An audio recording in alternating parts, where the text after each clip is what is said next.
Hello, everyone, and welcome to Through the Covers. I'm Fred, and I'm really excited to finally get this podcast started. If you're someone who loves cricket conversations beyond just match highlights, then this podcast is for you. Through the Covers is where we dive deeper into the game, the latest cricketing news, player statistics, match analysis, team strategies, and of course some predictions about where the game might be heading. Cricket today is evolving faster than ever. Teams are experimenting with new approaches, players are redefining roles, and data-driven decisions are becoming more important with every tournament.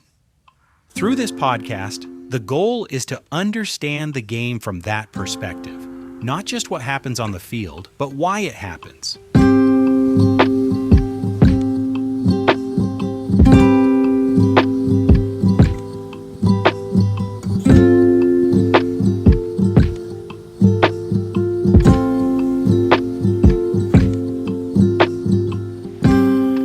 Welcome back to Through the Covers. And this is the moment where everything we've been building finally becomes real. Over the last few episodes, we didn't just talk about teams, we understood them. We went through all 10 teams in this league. We spoke about their balance, their structure, their strengths, and more importantly, their weaknesses.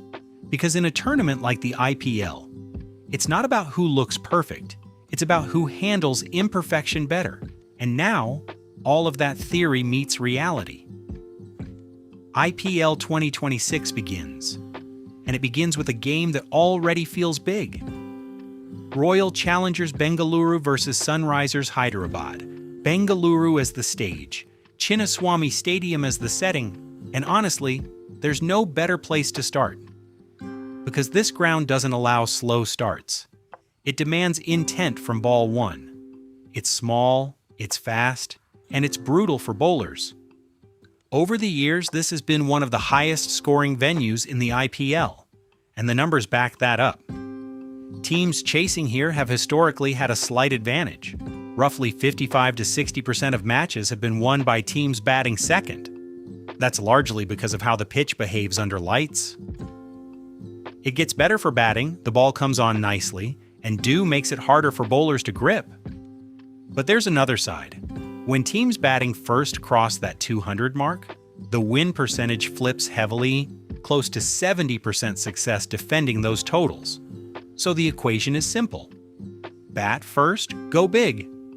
Chase, stay calm. And whichever team understands that better, controls the game.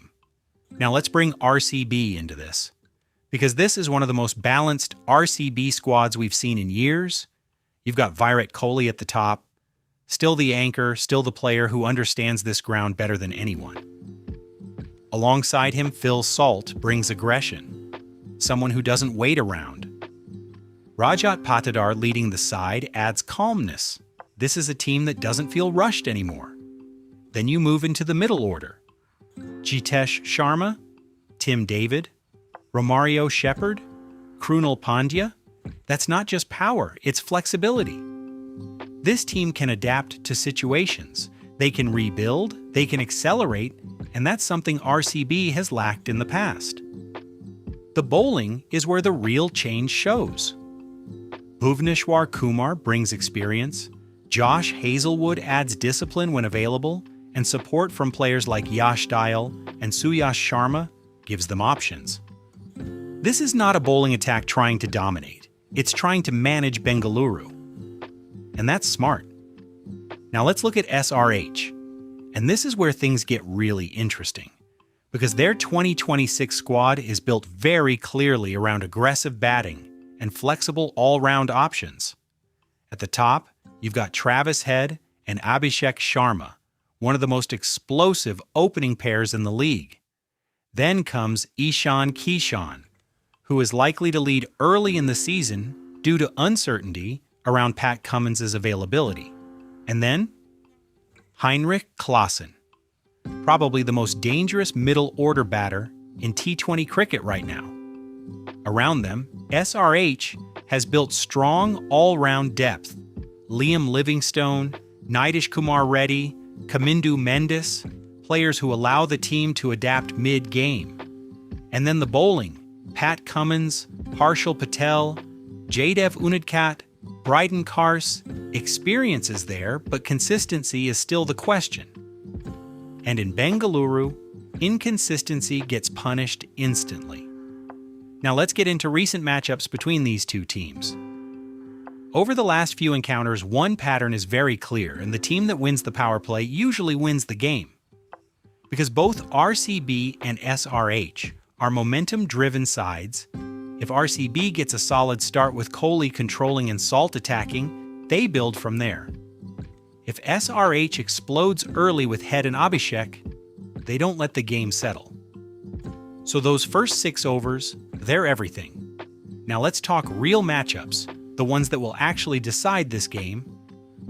Kohli versus Pat Cummins or Harshal Patel with the new ball, that's the key early battle for SRH.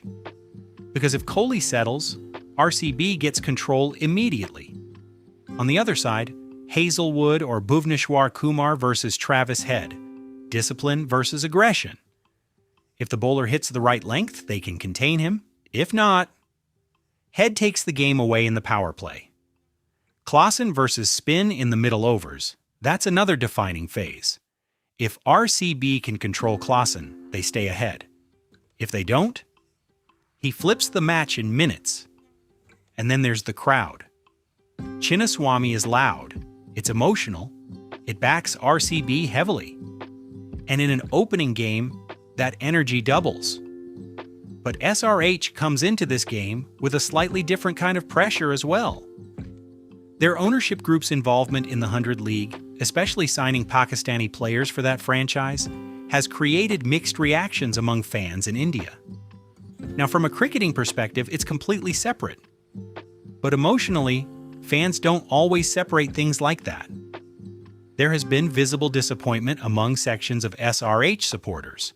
Now, does that affect performance directly? Probably not inside the dressing room. But in a high-energy away game like this, it can influence the atmosphere around the team. And that matters.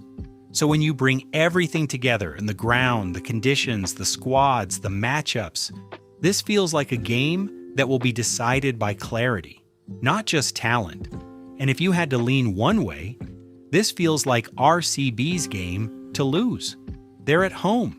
They understand the conditions better. And most importantly, they look more balanced. SRH might have the more explosive batting lineup, but RCB has more control across phases. And in Bengaluru, that balance matters. So I'm backing Royal Challengers Bengaluru to win the opening game. Not comfortably, but by handling key moments better. And just like that, IPL 20-26 begins. And from here on, things change on this podcast as well. No more alternate day episodes.